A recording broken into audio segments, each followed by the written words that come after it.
اسماعیل علیہ السلام کی عظیم الشان قربانی جو ہے اس کے لیے ہے، اور اسی لیے اللہ تعالیٰ نے اس کو اپنی سنت بنا دیا ہے۔ عید الاضحیٰ کا شمار دین اسلام کی تاریخ میں عظیم ترین دنوں میں ہوتا ہے۔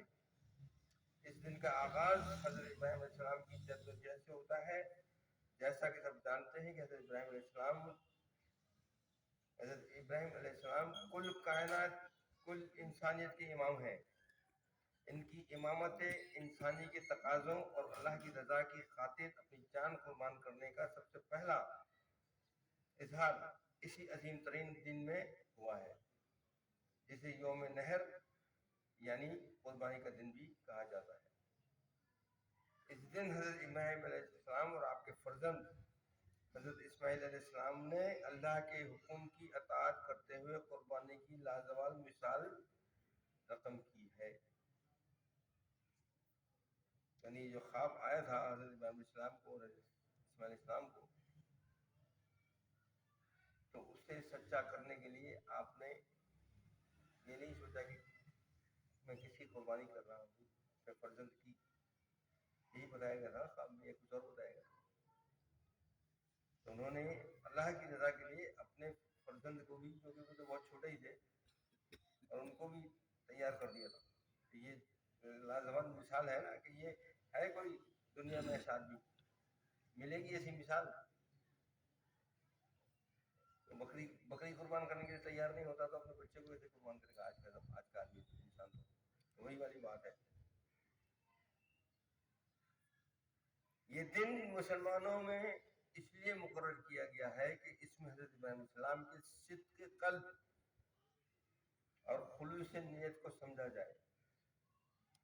یہ اللہ تعالیٰ نے جو ڈال دیا نا حضرت ابراہیم کی سنت بنا دی نا اس کو، قربانی کو، عید کو، کیوں؟ کہ آپ کو ان کے حضرت ابراہیم علیہ السلام کے صدق قلب یعنی اللہ کی یقین اور خلوص نیت، کہ اللہ کی طرف ان کی نیت کو کیا سمجھا جائے گا، مطلب کیسا تھا؟ یہ دیکھیں، یہ کوئی رسمی عید نہیں ہے، ہم نے اس کو ایک رسم بنا لیا ہے، اس عید کو ہم نے جو ہے ایک رسم بنا لیا ہے، لیکن یہ کوئی رسمی عید نہیں ہے، بلکہ عید کا مطلب اپنے فکر اور نظریے کی یادداشت ہے۔ ہم سب بھول گئے ہیں اپنی تاریخ، ہم اپنے بھول گئے ہیں۔ ہم معذرت کے ساتھ عرض کروں گا کہ ہم لوگ صرف رنگ رلیاں منانے کے لیے رہ گئے ہیں، ہر چیز میں رنگ رلیاں چاہیے ہم کو، سمجھے نا؟ کیا کھیل تماشے اور کچھ نہیں چاہیے۔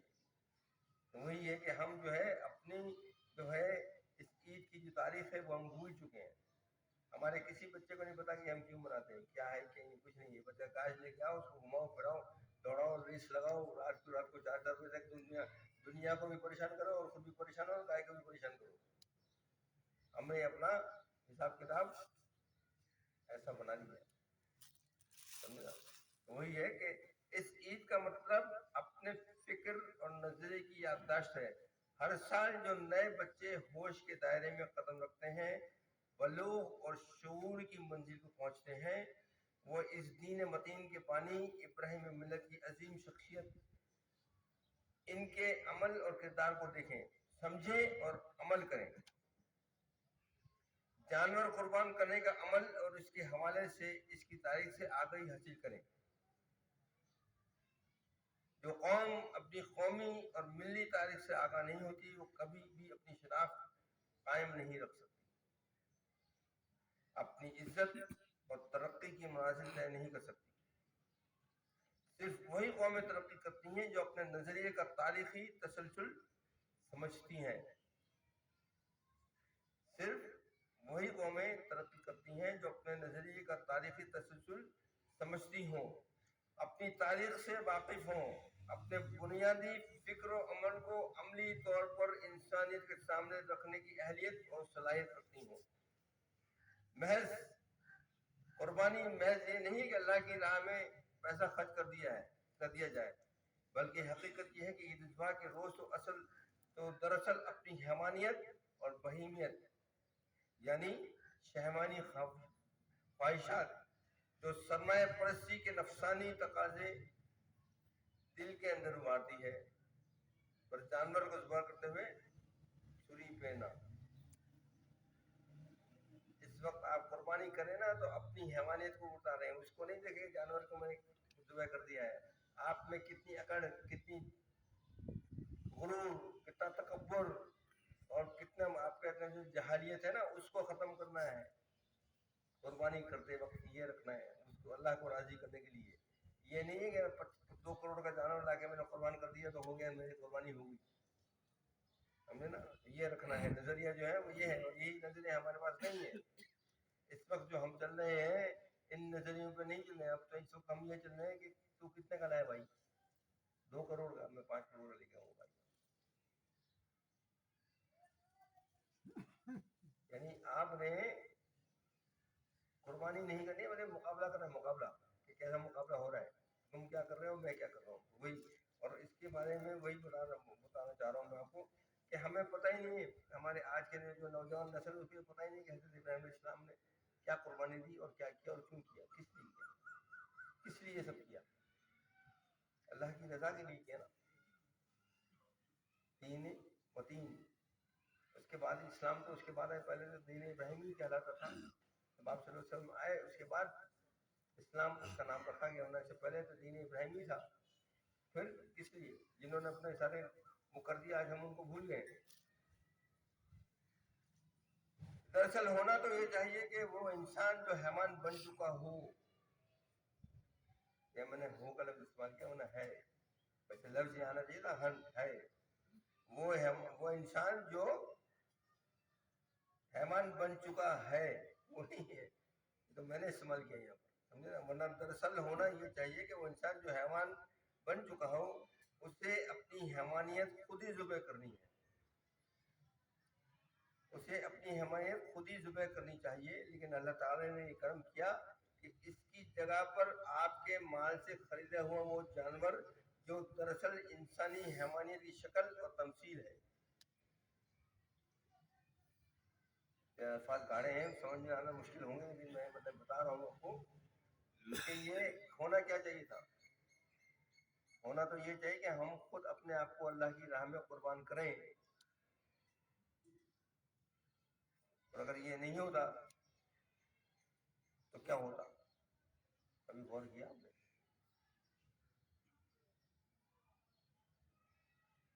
یہی ہوتا کہ ہمیں اپنے بچے قربان کرنے پڑتے.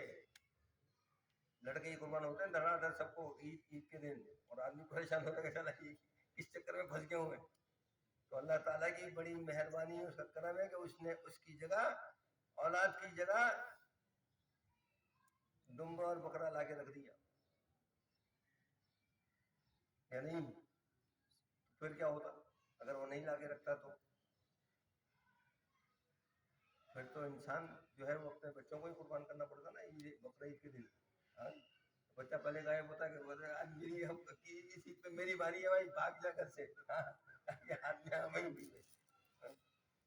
تو وہی والی بات کہ یہ انسانیت اپنی حیوانیت کو ختم کرنے کے لیے اللہ تعالیٰ نے آپ کی حیوانیت کو ختم کرنے کے لیے وہ بکرا آپ کو, یہ گائے یا جو بھی ہے وہ دیے ہیں. وہ جانور جو دیے ہیں وہ جانور کو آپ جب ذبح کریں تو یہ سوچ کر ذبح کریں کہ آج کے بعد یہ جو بدماشی چکر چلا رہا ہوں, الٹے سیدھے بدماشیاں کرتا ہوں فلاں, یہ بھی آج سے میں نہیں کروں گا. اب صرف میں اللہ کے لیے ہی کروں گا. جو کچھ بھی کام کروں گا وہ اللہ کی کو راضی کرنے کے لیے کروں گا. اسے اپنی حیوانیت خود ہی ذبح کرنی چاہیے. لیکن اللہ تعالیٰ نے یہ کرم کیا کہ اس کی جگہ پر آپ کے مال سے خریدا ہوا وہ جانور جو دراصل انسانی حیوانیت کی شکل اور تمثیل ہے, اس کو اللہ کے راستے میں اللہ کی رضا کے لیے ذبح کرنے کا حکم دیا. اسی لیے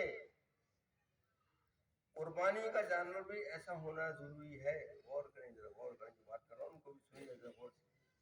اسی لیے قربانی کا جانور بھی ایسا ہونا ضروری ہے جس میں کچھ ملکیت کے آثار پائے جاتے ہیں. اور کیا آپ نے کہ جانور, قربانی کا جانور بھی ایسا ہونا چاہیے جو کہ تھوڑا سا سمجھدار قسم کا ہو. چیز پھاڑنے والا نہیں ہو کہ شیر, بکرا, شیر, ہاتھی اور کوئی جانور چیز پھاڑ دے, ایسا نہیں. ملکیت مطلب وہ ایسا جانور ہونا چاہیے جو آپ جس کو مینج بھی کر سکتے ہیں، اس کو سنبھال بھی سکتے ہیں، اس کو کنٹرول بھی کر سکتے ہیں. شیر کو کنٹرول نہیں کر سکتے. تو اللہ میں نے جانور بھی اسی لیے آپ کے لیے ایسے رکھے ہیں، قربانی کے جانور بھی اسی لیے آپ کو ایسے دیے ہیں کہ وہ آپ کے قابو میں رہتے ہیں اور آپ ان کو کھا سکتے ہیں. شیر کا کچھ نہیں کھا سکتے. کھا سکتے نہیں کھا سکتا نا.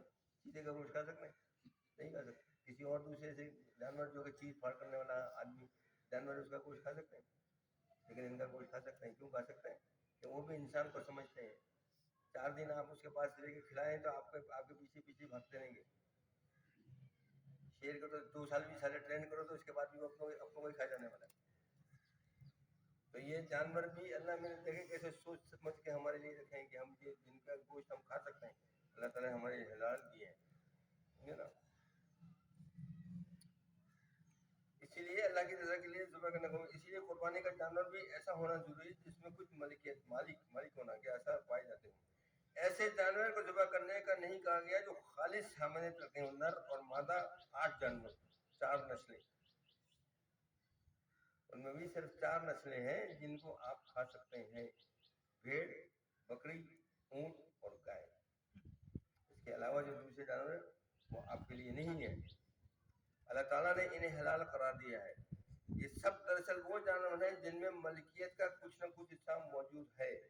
انہیں اللہ تعالیٰ نے انسان کے رزق کے لیے اوپر سے نازل کیا.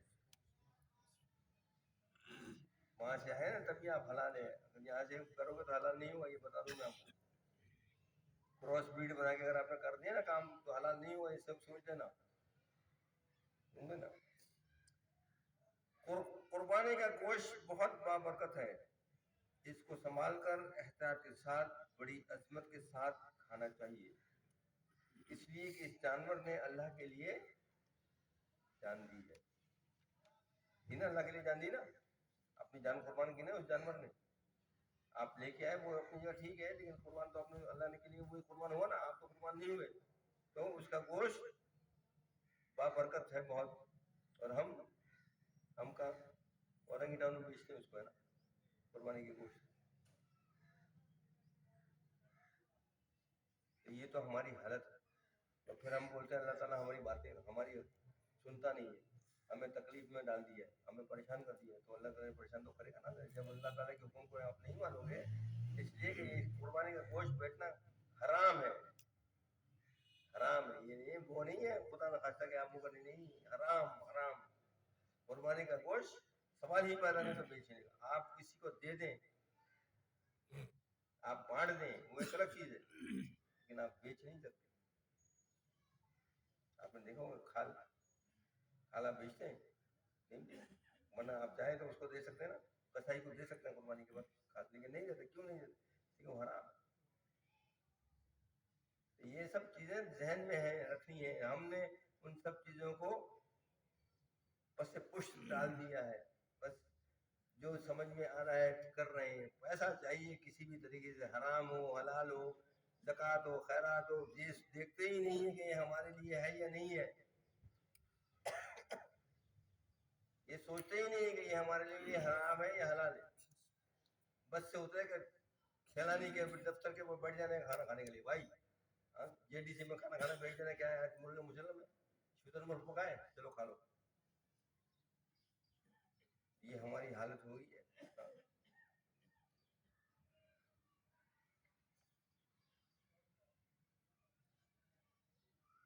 اس کو سنبھال کر احتیاط کے ساتھ بڑی عظمت کے ساتھ کھانا چاہیے. اس لیے کہ اس جانور نے اللہ کے لیے اپنی جان قربان کی ہے. اس نے حضرت ابراہیم علیہ السلام اور ان کے مشن کے غلبے کے لیے اپنی جان کو سپرد کیا.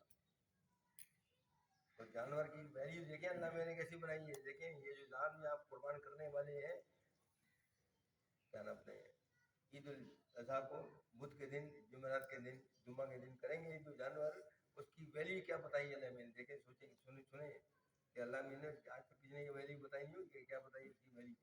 اس کی ویلیو کیا؟ اس نے حضرت ابراہیم علیہ السلام اور ان کے مشن کے غلبے کے لیے اپنی جان کو سپرد کیا ہے.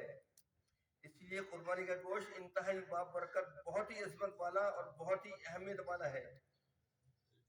یہی جانور اور سے سنیے گا جو یہی جانور اگر عام دنوں میں اللہ کے نام پر ذبح کیا جائے تب بھی پاکیزہ ہے، لیکن ایسے خاص دن جس میں حضرت ابراہیم علیہ السلام کے سے حضرت ابراہیم سے لے کر آپ صلی اللہ علیہ وسلم انبیاء کی ہمتیں، ان کی ضرورتیں، ان کے عزائم، ان کے ارادے، ان کی نسبت اس جانور کو حاصل گئے ہیں، اس سے اس کا گوشت اور زیادہ متبرک اور عظمت والا بن جاتا ہے.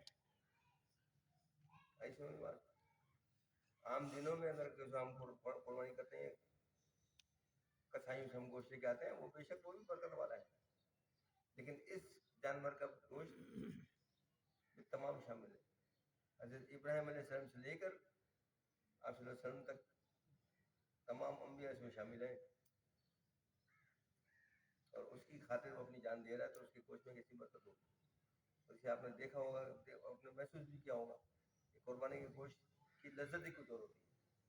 اس میں خوشبو عجیب خوشبو ہوتی ہے، چاہے وہ آپ 15 دن کے بعد کھائیں، چاہے 20 دن کے بعد کھائیں، یا مہینے کے بعد کھائیں، لیکن اس کی ایک لذت پانی ہاتھ میں سامنے آئے گا تو آپ سمجھتے ہیں، آپ دماغ فوراً بول دے گا یہ عام گوشت نہیں ہے، کوئی دوسرا گوشت. تو یہ اللہ تعالیٰ نے اس میں خاصیت رکھی ہے. تو متبرک گوشت دین کے تمام اعمال تربیت کے لیے ہیں. دین کے تمام اعمال تربیت کے لیے ہے. یہ جتنے اعمال ہم کرتے ہیں نا، نماز پڑھتے ہیں، روزہ رکھتے ہیں، زکوٰۃ دیتے ہیں، حج کرتے ہیں اور دوسرے اچھے کام کرتے ہیں، یہ جو ہے یہ تربیت کے لیے ہے، رسم میں نہیں ہے. یہ کہ رسم نبھا دی، کیا ایسا میں بات. 5 وقت میں ہر وقت کی نماز اس وقت میں اپنے عزائم کو اور نیت کو درست کرنے، اخلاص والہیت، یعنی صرف اللہ کے لیے پیدا کرنے کے ساتھ کے لیے ہے. جتنی چیزیں ہیں ہمارے اعمال، وہ ہماری تربیت ہے، وہ ہماری رسمیں نہیں ہے کہ رسمیں طور پہ کر دی، اس کو انگوٹھی بنا کے اس کی منگنی ہو گئی، ختم ہو گیا، ایسا نہیں ہے. تربیت ہے اس کی، باقاعدہ تربیت، اور اس ہر وقت اس کے لیے ہے. اسی لیے ہر چیز کی اللہ میں نے وقت دے کر رکھا ہوا ہے. 5 وقت کی نماز دی نا، وہ 5 وقت میں پڑھیں گے تبھی کام آئے گا. آپ عصر کی نماز جو ہے مغرب عشاء میں پڑھ لیں گے تو وہ فضیلت نہیں ملنے والی جو اس کی فضیلت آپ کو ہے. فجر کی نماز اگر آپ ظہر میں پڑھیں گے تو اس کی وہ فضیلت نہیں ملے گی جو فجر میں پڑھنے کی ہے. اس کے وقت تو وہی والی بات اللہ نے بتایا کہ تربیت ہے، اور جب آپ یہ سب کریں گے تو اس کی ایک تربیت نہیں ہے، ایک ٹریننگ آپ کو ملتی چلی جائے گی. لکشمی طور کے اوپر یہ سارے کام نہیں ہونے والے، سمجھے نا. ہر سال کے روزے تربیت کے لیے ہیں. اسی طرح ہر سال عید الاضحیٰ کے دن جانور کو ذبح کرنا، یعنی قربانی کرنے سے انسان کو اپنی حیوانیت کو ذبح کرنے کا موقع ملتا ہے. صحیح سمجھ کہ سال بھر ہم لوگ بدماشی کرتے ہیں نا، الٹی سیدھی، اور جب قربانی کرتے ہیں نا تو اللہ تعالیٰ نے ہم کو موقع دیا کہ سدھر جاؤ. اپنی حیوانیت جو جب تمہارے دماغوں میں جو تکبر اور بڑائی ہے اور فلانا ہے اور یہ اور وہ ہے نا، ان سب کو یہاں اتارو قربان کر کے. اپنے جانور کو جب قربان کرو تو اپنے دماغ میں سے تمام چیزیں نکالو گے. یہ سب اللہ تعالیٰ مجھے معاف کرے. اس لیے نہیں ہے کہ اس کو اور سر پہ چڑھا جاؤ. اس سے بڑی اور بات کیا ہو سکتی ہے؟ اللہ تعالیٰ نے کہا کہ سال بھر میں ہماری تقاضے تمہاری روح کے اندر داخل ہو گئے. غور سے سنیے گا کیا بتا رہا ہوں.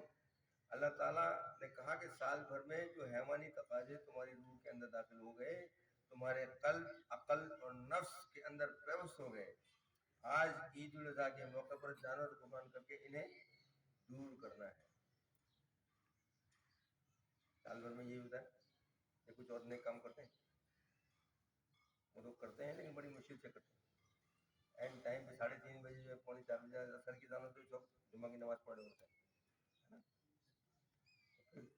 وہ تقاضے کہاں جاتے ہیں؟ وہ تقاضے کرنے کے لیے اللہ تعالیٰ نے یہ بولا کہ جو سال بھر آپ کے دماغوں کے اندر الٹی سیدھی چیزیں اور الٹے سیدھے جن چیزوں کے بعد قبضہ کر کے بیٹھے ہوئے یہ سب کر رہے ہیں، ان کو ختم کرنے کے لیے آپ کو یہ قربانی کرتے ہیں نا. اس کو سوچ کے کرو کہ یہ تمام چیزیں سال بھر کے لیے اللہ تعالیٰ نے مجھے معاف کریں کہ یہ سب میری چاہے ہے.